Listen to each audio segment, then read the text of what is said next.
Hello friends, स्वागत है आप सभी का हमारे इस यूट्यूब चैनल हिंदी साहित्य बाय पूजा पांडे में। जैसा कि आप लोग जानते हैं केवीएस पीआरटी में हिंदी पार्ट में जो एनसीईआरटी की बुक है रिमझिम 1 से लेकर 5 तक, उनसे संबंधित 8 से 9 प्रश्न तक पूछे जा रहे हैं। तो हम लोगों ने पिछली वीडियो में क्लास 3 और क्लास 4 की पूरी एनसीईआरटी बुक जो हिंदी की है उसे कंप्लीट कर ली है। आज के इस वीडियो में हम लोग देखेंगे एनसीईआरटी क्लास 2 की बुक को। इस वीडियो में हम लोग इस बुक के सभी चैप्टर्स को देखेंगे। बहुत ही छोटे छोटे चैप्टर्स हैं, लगभग आधे घंटे में हमारी वीडियो कंप्लीट हो जाएगी और आप लोग सभी चैप्टर्स को देख पाएंगे। चलिए देखते हैं। इसमें पहला पार्ट है ऊँट चला। ये कविता है, इसे देखिए। ऊँट चला भाई ऊँट चला, हिलता डुलता ऊँट चला, इतना ऊंचा ऊँट चला, ऊँट चला भाई ऊँट चला, ऊंची गर्दन ऊंची पीठ, पीठ उठाए ऊँट चला, बालू है तो होने दो, बोझ ऊँट को ढोने दो, नहीं फंसेगा बालू में भी ऊँट चला, जब थक कर बैठेगा ऊँट, किस करवट बैठेगा ऊँट, बता सकेगा कौन भला, ऊँट चला भाई ऊँट चला। चलिए देखते हैं अगला चैप्टर। फ्रेंड्स, मैं आपको चैप्टर के साथ साथ उनसे संबंधित क्वेश्चन भी बताती जाऊंगी जो कि एग्जाम में पूछे गए। जैसे देखिए, इस चैप्टर से प्रश्न आया था कि भालू ने खेली फुटबॉल में, भालू ने जामुन के पेड़ पर क्या देखा। चलिए इस चैप्टर को आप ध्यान से सुनिए और फिर आप खुद ही उसका आंसर दीजिएगा कि भालू ने जामुन के पेड़ पर क्या देखा। सर्दियों का मौसम था, सुबह का वक्त, चारों ओर कोहरा ही कोहरा, एक शेर का बच्चा सिमटकर गोल मटोल बना जामुन के पेड़ के नीचे सोया हुआ था। इधर भालू साहब सैर पर निकल तो आए थे लेकिन पछता रहे थे। तभी उनकी नज़र जामुन के पेड़ के नीचे पड़ी। आंखें फैलाई, अक्ल दौड़ाई, आह फुटबॉल, सोचा चलो इससे खेलकर कुछ गर्मी हासिल की जाए। आओ देखा न ताओ, भालू जी ने पैर से उछाल दिया शेर के बच्चे को। हड़बड़ी में शेर का बच्चा दहाड़ा और फिर पेड़ की एक डाल पकड़ ली, मगर डाल टूट गई। भालू साहब जल्दी ही मामला समझ गए, पछताए, लेकिन अगले ही पल दौड़कर फुर्ती से दोनों हाथ बढ़ाए और शेर के बच्चे को लपक लिया। अरे यह क्या, शेर का बच्चा फिर से उछालने के लिए कह रहा था। एक बार फिर भालू दादा ने उछाला, 2 बार, 3 बार, फिर बार बार यही होने लगा। शेर के बच्चे को उछलने में मजा आ रहा था, परंतु भालू थककर परेशान हो गया था। ओह किस आफत में आ फंसा। 12वीं बार उछालते ही भालू ने घर की ओर दौड़ लगाई और गायब हो गया। अब की बार शेर का बच्चा धड़ाम से जमीन पर आ गया, डाल भी टूट गई। तभी माली वहां आया और शेर के बच्चे पर बरस पड़ा। डाल तोड़ दी पेड़ की, लाओ हर जाना। शेर के बच्चे ने कहा, जरा ठीक तो हो लूं। माली ने कहा, ठीक है, मैं अभी आता हूँ। माली के वहां से जाते ही शेर का बच्चा भी 9 2 11 हो गया। उसने सोचा जान बची तो लाखों पाए। चलिए फ्रेंड्स देखते हैं नेक्स्ट चैप्टर। इस पाठ का नाम है म्याऊं म्याऊं, जो कि एक कविता है। कल के एग्जाम में इससे भी 2-3 पंक्तियां दी गई थी और पूछा गया था कि ये पंक्तियां किस कविता से ली गई हैं। चलिए देखते हैं इस कविता को। सोई सोई एक रात में सोई सोई, रोई एका एक बिलख कर रोई, रोती क्यों ना मुझे नाक की एक नोक पर, काट गई थी चूहिया चूंटी, चूहिया काट गई चूंटी भर। सचमुच बहुत डरी चूहिया से सच बहुत डरी मैं, खड़ी देखकर चूहिया को मैं, लगी कांपने घड़ी घड़ी में। सूझा तभी बहाना मुझको सूझा एक बहाना, जरा डराना चूहिया को भी जरा डराना। कैसे भला डराऊं उसको, कैसे उसको भला डराऊं, धीरे से मैं बोली म्याऊं म्याऊं म्याऊं म्याऊं म्याऊं। देखते हैं नेक्स्ट पार्ट। इस पाठ का नाम है अधिक बलवान कौन। एक बार हवा और सूरज में बहस छिड़ गई। हवा ने सूरज से कहा, मैं तुमसे अधिक बलवान हूँ। सूरज ने हवा से कहा, मुझ में तुमसे ज़्यादा ताकत है। इतने में हवा की नज़र एक आदमी पर पड़ी। हवा ने कहा, इस तरह बहस करने से कोई फ़ायदा नहीं है, जो इस आदमी का कोट उतरवा दे वही ज़्यादा बलवान है। सूरज हवा की बात मान गया। उसने कहा, ठीक है, दिखाओ अपनी ताकत। हवा ने अपनी ताकत दिखानी शुरू की। आदमी की टोपी उड़ गई, पर कोट उसने अपने दोनों हाथों से शरीर से लपेटे रखा और जल्दी जल्दी कोट के बटन बंद कर लिए। हवा और जोर से चलने लगी। अंत में आदमी नीचे ही गिर पड़ा, पर कोट उसके शरीर पर ही रहा। अब हवा थक गई थी। सूरज ने कहा, हवा अब तुम मेरी ताकत देखो। सूरज तपने लगा। आदमी ने कोट के बटन खोल दिए। सूरज की गर्मी और बढ़ी। आदमी ने कोट उतार दिया और उसे हाथ में लेकर चलने लगा। सूरज ने कहा, देखी मेरी ताकत, उतरवा दिया न कोट। हवा ने सूरज को नमस्कार किया और कहा, मान गई तुम्हारी ताकत को। ये बहुत ही छोटी सी कहानी थी। चलिए देखते हैं नेक्स्ट चैप्टर। इस पाठ का नाम है दोस्त की मदद। इस पाठ से प्रश्न पूछे गए थे। पिछले एग्जाम में पूछा गया था कि तेंदुआ, कछुआ और लोमड़ी किस कहानी के पात्र हैं। चलिए देखते हैं इस कहानी को, जिसका नाम है दोस्त की मदद। किसी तालाब में एक कछुआ रहता था। तालाब के पास मांद में रहने वाली एक लोमड़ी से उसकी दोस्ती हो गई। एक दिन वे तालाब के किनारे गपशप कर रहे थे कि एक तेंदुआ वहां आया। दोनों अपने अपने घर की ओर जान बचाकर भागे। लोमड़ी तो सरपट दौड़कर अपनी मांद में पहुंच गई, पर कछुआ अपनी धीमी चाल के कारण तालाब तक नहीं पहुंच सका। तेंदुआ एक छलांग में उस तक पहुंच गया। कछुए को कहीं छुपने का भी मौका न मिला। तेंदुए ने कछुए को मुंह में पकड़ा और उसे खाने के लिए एक पेड़ के नीचे चला गया, लेकिन दांतों और नाखूनों का पूरा जोर लगाने पर भी कछुए के सख्त खोल पर खरोंच तक नहीं आई। लोमड़ी अपनी मांद से यह देख रही थी। उसने कछुए को बचाने की तरकीब सोची। उसने मांद से झांककर बाहर देखा और भोलेपन के साथ बोली, तेंदुए जी, कछुए के खोल को तोड़ने का मैं आसान तरीका बताती हूँ। इसे पानी में फेंक दो, थोड़ी देर में पानी से इसका खोल नरम हो जाएगा। चाहो तो आजमा कर देख लो। तेंदुए ने कहा, ठीक है, अभी देख लेता हूँ। यह कहकर उसने कछुए को पानी में फेंक दिया। बस फिर क्या था, गया कछुआ पानी में। चलिए देखते हैं नेक्स्ट चैप्टर। ये एक कविता है जिसका नाम है बहुत हुआ। बादल भैया बहुत हुआ, कीचड़ कीचड़ पानी पानी, याद सभी को आई नानी, सारा घर दिन रात जुआ, जाए कहाँ कहाँ पर खेलें, घर में फंसे बोरियत झेलें, जो पिंजरे में मौन सुआ, सूरज दादा धूप खिलाएं, ताल नदी सड़कों से जाएं, तुम भी भैया करो दुआ। बस एक छोटी सी कविता थी जो यहीं पे ख़त्म होती है। देखते हैं हम लोग अगला पाठ। इस पाठ का नाम है मेरी किताब। यह है पाठ संख्या 7। इससे भी प्रश्न पूछा गया था कि वीरू जब अपनी मौसी के यहाँ जाता है तो उसे क्या देखने को मिलता है। माँ ने वीरू को एक संदेश देकर अपनी बहन के पास भेजा। मौसी ने प्यार से वीरू को अंदर बुलाया और बैठक में ले गई। बैठक में कदम रखते ही वीरू अचरज से ठिठक गई। उसने सोचा, बाप रे, इतनी सारी किताबें। वहाँ नीचे से ऊपर तक किताबों से भरे खानों वाली 2 लंबी दीवारें थीं। वह आंखें फाड़े देखती रही। अंत में उसने साहस करके पूछा, क्या आपके पास बच्चों के लिए भी किताबें हैं? मौसी ने कहा, हाँ देखो, यह वाला खाना और यह वाला। वीरू ने हैरानी से कहा, इतनी ढेर सारी किताबें? मेरे पास तो इतनी किताबें नहीं हैं। मौसी ने कहा, यदि तुम चाहो तो मैं पढ़ने के लिए तुम्हें कुछ किताबें दे सकती हूँ। तुम्हें किस तरह की किताबें सबसे अधिक पसंद है? वीरू ने धीरे से कहा, मुझे मालूम नहीं। मौसी ने एक किताब निकालकर वीरू को पकड़ाई और कहा, तुम यह किताब पढ़कर देखो। वीरू घबराकर पीछे हटी और बोली, बाप रे, यह तो बहुत मोटी है। मौसी ने सुझाव दिया, अच्छा तो फिर शायद यह वाली ठीक रहेगी। वीरू बोली, यह बहुत बड़ी है, मेरे बस्ते में नहीं आएगी। मौसी ने एक तीसरी किताब दिखाई और इसके बारे में क्या ख्याल है? वीरू ने किताब के पन्ने पलटे और यह फैसला किया, इसमें पढ़ने के लिए बहुत कम है, इतनी छोटी छोटी तस्वीरें, और यह किताब बहुत पतली है। मौसी ने कहा, वीरू, मुझे तो लगता है कि मैं तुम्हारे लिए किताब नहीं चुन सकती। ऐसा करना, अगली बार जब तुम आओ तो अपने साथ एक फुट्टा लेती आना। वीरू ने पूछा, फुट्टा क्यों? मौसी ने हंसकर कहा, तुम्हें जितनी मोटी किताब चाहिए तुम नाप कर ले लेना, ठीक है ना? वीरू ने माँ के भेजे हुए कागज़ को मेज पर रखा और भाग खड़ी हुई।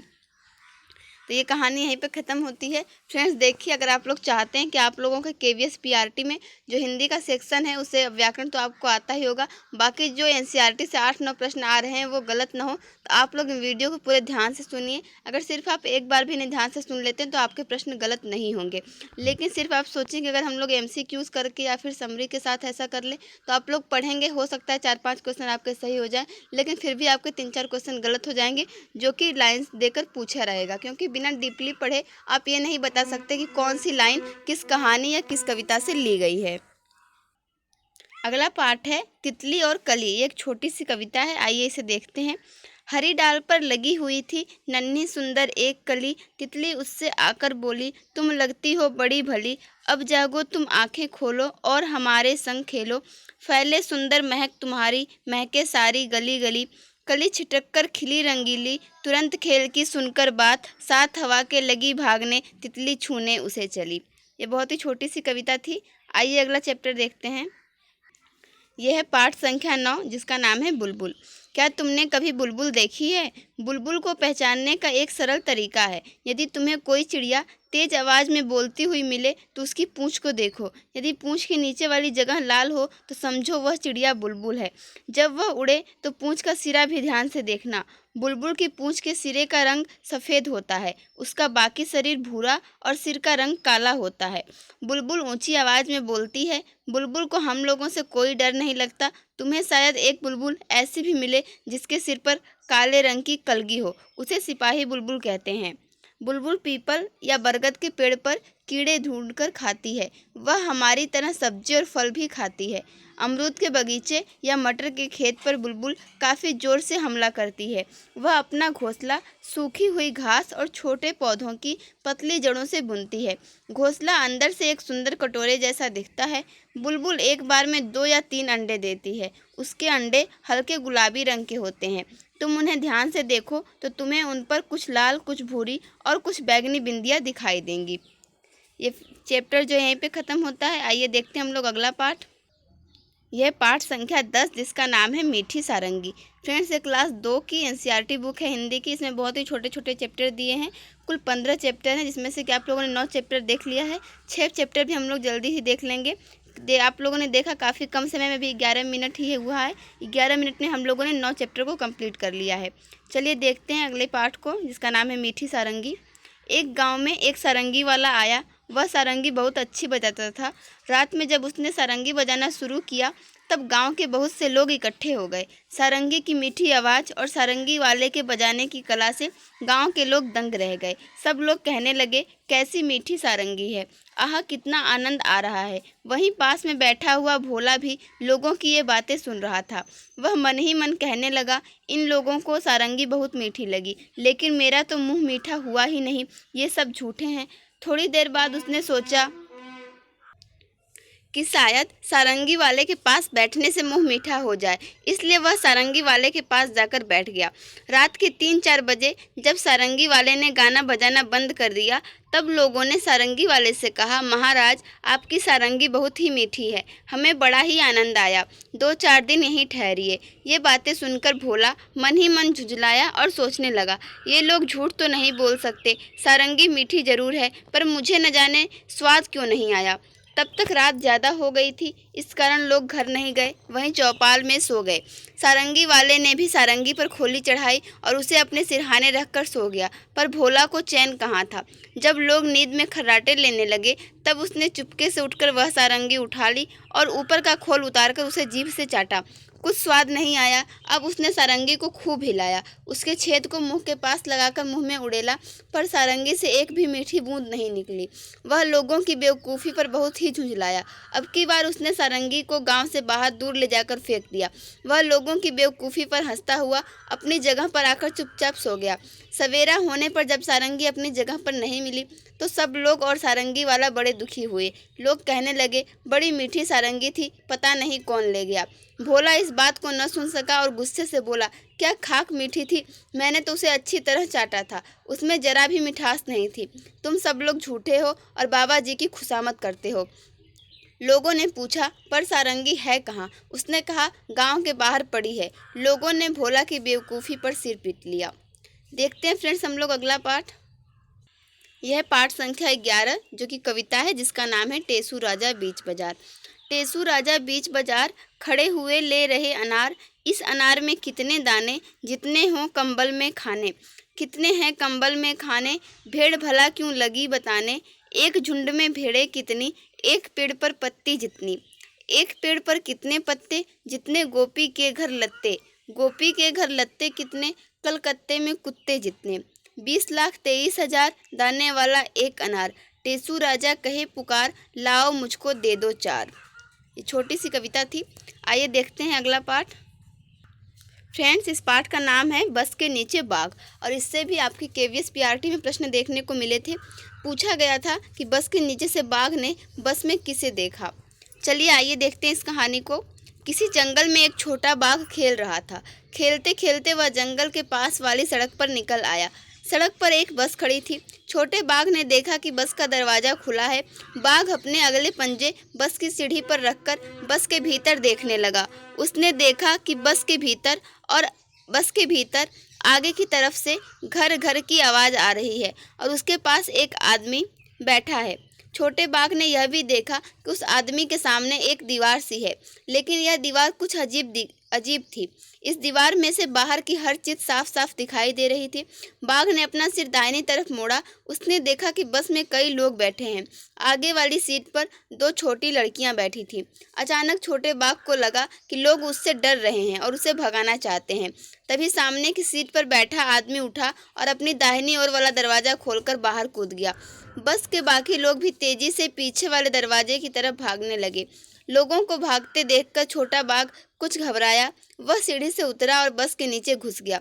नीचे पहुंचकर वह बस के आगे वाले पहिए के पास जाकर दुबक गया, लेकिन वहां उसे अच्छा नहीं लगा। वह फिर से बस के भीतर जाना चाहता था। थोड़ी देर बाद वह बाहर निकला और बस की सीढ़ी पर पंजे रखकर भीतर चला गया। वह सामने वाली सीट पर बैठकर बाहर देखने लगा। सामने से एक बस आ रही थी। उसमें बहुत सारे लोग बैठे थे। उन्हें देखकर छोटा बाघ सोचने लगा कि उसकी बस के लोग क्यों भाग गए। चलिए देखते हैं अगला पाठ। यह पाठ संख्या 13, जिसका नाम है सूरज जल्दी आना जी। ये एक कविता है। आइए देखते हैं। एक कटोरी भरकर गोरी, धूप हमें भी लाना जी। सूरज जल्दी आना जी। जमकर बैठा यहाँ कुहासा, आर पार न दिखता है। ऐसे भी क्या कभी किसी के घर में कोई टिकता है। सच सच जरा बताना जी, सूरज जल्दी आना जी। कल की बारिश में जो भीगे कपड़े अब तक गीले हैं। क्या दीवारें क्या दरवाजे सबके सब ही सीले हैं। छोड़ो आज बहाना जी, नाना नाना नाना जी। सूरज जल्दी आना जी। चलिए देखते हैं अगला पाठ। यह पाठ संख्या 14, जिसका नाम है नटखट चूहा। बच्चों, एक था चूहा, बहुत ही नटखट और बड़ा ही चालाक। कुछ न कुछ शरारत करने का उसका हमेशा मन करता रहता था। एक दिन उसने अपने दिल में सोचा, आज मैं शहर जाऊंगा। बारिश के कारण बिल से बाहर निकले बहुत दिन बीत गए हैं। घर में बैठे बैठे दिल घबरा गया है। नटखट चूहा झटपट तैयार होकर शहर की ओर निकल पड़ा। वह मस्ती से झूमता हुआ चला जा रहा था कि रास्ते में उसे एक बड़ी सी कपड़े की दुकान दिखाई दी। दुकानदार अपनी दुकान खोलकर अंदर जा ही रहा था कि नटखट चूहा भी चुपचाप उसके पीछे अंदर चला गया। जैसे ही दुकानदार अपनी जगह पर बैठा, उसकी नज़र चूहे पर पड़ी। दुकानदार ने कहा, अरे तू मेरी दुकान में क्या कर रहा है? चल भाग यहाँ से। चूहा बोला, मैं अपनी टोपी के लिए कुछ कपड़ा खरीदने आया हूँ। दुकानदार हंसा, हा हा हट यहाँ से, मैं चूहों को कुछ नहीं बेचता। चूहा गुस्से में बोला, तुम मुझे कपड़ा नहीं बेचोगे? दुकानदार बोला, भाग यहाँ से, बेकार मेरा समय बर्बाद न कर। चूहा चिल्लाया, तुम मुझे कपड़ा देते हो या नहीं? दुकानदार बोला, नहीं बिल्कुल नहीं। इस बार नटखट चूहे ने गाना गाया, रातों रात मैं आऊँगा, अपनी सेना लाऊंगा, तेरे कपड़े कुतरूंगा। दुकानदार डरकर बोला, चूहे भैया ऐसा न करना, मैं अभी तुम्हें रेशमी कपड़े का टुकड़ा देता हूँ। और उसने चूहे को रेशमी कपड़े का टुकड़ा दे दिया। कपड़ा लेकर चूहा उछलता कूदता दुकान से बाहर निकल गया। फिर वह एक दर्जी की दुकान में आ पहुंचा। चूहे ने कहा, दर्जी जी, मुझे तुमसे कुछ काम है। काम? क्या काम? दर्जी ने गुस्से से पूछा। चूहे ने दर्जी को रेशमी कपड़ा दिया और कहा, कृपया इस कपड़े की एक अच्छी टोपी सिल दो। दर्जी हंसा, चल हट यहाँ से, मेरा समय खराब न कर, मेरे पास तेरा काम करने का समय नहीं है, दर्जी ने कहा। अब चूहे को गुस्सा आ गया। वह जोर से चिल्लाया, तुम मेरी टोपी सिलोगे या नहीं? नहीं नहीं, दर्जी ने कहा। तो ठीक है, चूहा बोला और गाने लगा, रातों रात मैं आऊँगा, अपनी सेना लाऊंगा, तेरे कपड़े कुतरूंगा। दर्जी ने कहा, चूहे भैया ऐसे न करना, मैं अभी तुम्हारी टोपी बनाता हूँ। और थोड़ी ही देर बाद में दर्जी ने चूहे के लिए एक सुंदर सी रेशमी टोपी तैयार कर दी। नटखट चूहे ने उसे पहना और फिर अपना चेहरा आईने में देखा। यह टोपी तो एकदम सादी है, मैं इस पर चमकीले सितारे लगवाऊंगा, चूहे ने सोचा। वह कूदता फांदता दुकान से बाहर निकल गया। वह सड़क पर शान से चल रहा था कि उसकी नज़र एक छोटी सी दुकान पर पड़ी, जहां सुनहरे और रुपहले सितारे बिक रहे थे। अंदर जाकर वह इधर उधर उछलने कूदने लगा। दुकानदार ने कहा, अरे चल यहाँ से, तू यहाँ क्या करने आया है? चूहे ने कहा, मैं अपनी टोपी के लिए सुनहरे और रुपहले सितारे खरीदने आया हूँ। दुकानदार ने कहा, भाग यहाँ से, मुझे बेवकूफ़ बनाने की कोशिश न कर। एक चूहे को सितारों से क्या मतलब? तुम मुझे सितारे बेचोगे या नहीं? चूहे ने गुस्से से पूछा। नहीं नहीं, मैं तुम्हें सितारे नहीं बेचूंगा, दुकानदार ने कहा। फिर चूहे ने उत्तर दिया, रातों रात में आऊँगा, अपनी सेना लाऊँगा, सारे सितारे बिखेरूँगा। दुकानदार ने कहा, चूहे भैया ऐसा न करना, मैं तुम्हारी टोपी के लिए रंग बिरंगे सितारे दे दूँगा और यही नहीं उन्हें तुम्हारी टोपी में टाँक भी दूँगा। अच्छा तो ज़रा जल्दी करो, चूहे ने कहा। टोपी बनकर तैयार हो गई। चूहा टोपी पहनकर आईने के सामने खड़ा हुआ तो खुशी से उसका मन नाच उठा। वह सोचने लगा, मैं भी किसी राजा से कम नहीं हूँ। मैं अपनी सुंदर टोपी किसे दिखाऊं? चलो अपनी चमकीली टोपी राजा को ही दिखाता हूँ। 1 घंटे के अंदर ही नटखट चूहा राजमहल में राजा के पास आ पहुंचा। वह राजा के सामने जा खड़ा हुआ। राजा अचानक चूहे को देखकर बहुत हैरान हुआ। उसने पूछा, अरे तुम यहाँ क्या कर रहे हो? चूहे ने कहा, महाराज पहले यह बताइए कि मैं इस टोपी में कैसा लग रहा हूँ। राजा ने जवाब दिया, वाह तुम तो एकदम राजकुमार लग रहे हो। चूहा झटपट बोला, अच्छा तो फिर उतरो गद्दी से, यहाँ मैं बैठूंगा। राजा को हंसी आ गई। उसने कहा, भाग यहाँ से, मेरा सिंहासन चूहे के लिए नहीं है, केवल एक राजा ही इस पर बैठ सकता है। चूहे ने पूछा, तो क्या तुम मुझे अपनी गद्दी नहीं दोगे? बिल्कुल नहीं, मैं तुम्हें अपना सिंहासन नहीं दूंगा। राजा ने उत्तर दिया। तो तुम नहीं उतरोगे? चूहे ने फिर से पूछा। नहीं नहीं, राजा अपनी बात पर अड़ा रहा। राजा ने आदेश दिया, पकड़ लो इस चूहे को। सिपाही चूहे को पकड़ने दौड़े। चूहा सरपट उनके बीच से निकल गया और सिपाही एक के ऊपर एक गिर पड़े। अब चूहे ने अपनी कमर पर हाथ रख कर कहा, रातों रात मैं आऊँगा, अपनी सेना लाऊंगा, तेरे कान कुतरूंगा। राजा ने सोचा, चूहों की फौज तो पूरे महल को तहस नहस कर देगी। वह डर से कांपने लगा। चूहे ने फिर कहा, रातों रात मैं आऊँगा, अपनी सेना लाऊंगा, तेरे कान कुतरूंगा।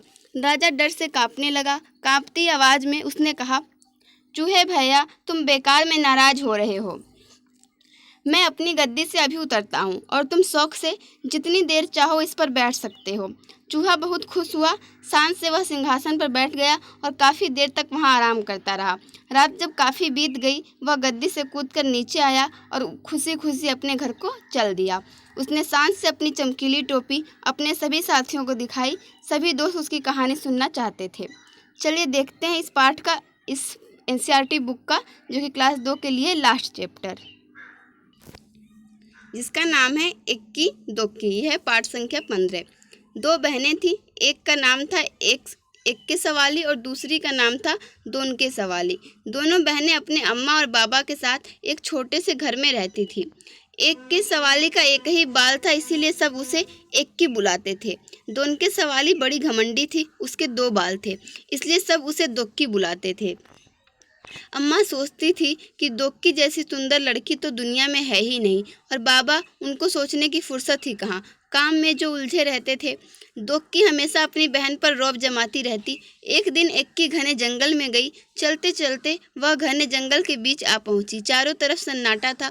अचानक उसने एक आवाज़ सुनी, पानी, मुझे प्यास लगी है, कोई पानी पिला दो।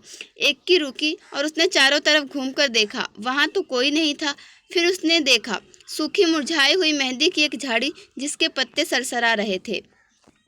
पास में ही पानी की धारा बह रही थी। इक्की ने चुल्लू में पानी भरकर 1 बार 2 बार कई बार झाड़ी के ऊपर डाला।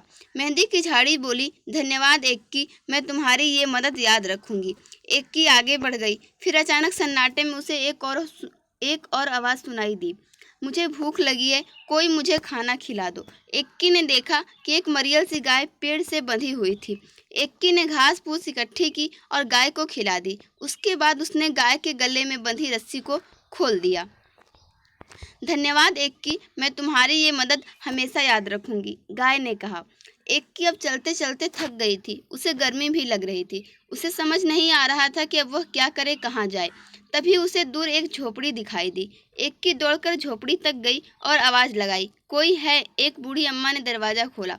बूढ़ी अम्मा ने कहा, आ गई मेरी बच्ची, मैं तुम्हारी ही राह देख रही थी, आओ अंदर आ जाओ। इक्की हैरान हो गई और चुपचाप झोपड़ी में आ गई। झोपड़ी में आकर उसे बहुत अच्छा लगा। बूढ़ी अम्मा ने कहा, आओ बेटी, तुम्हारे लिए नहाने का पानी तैयार है।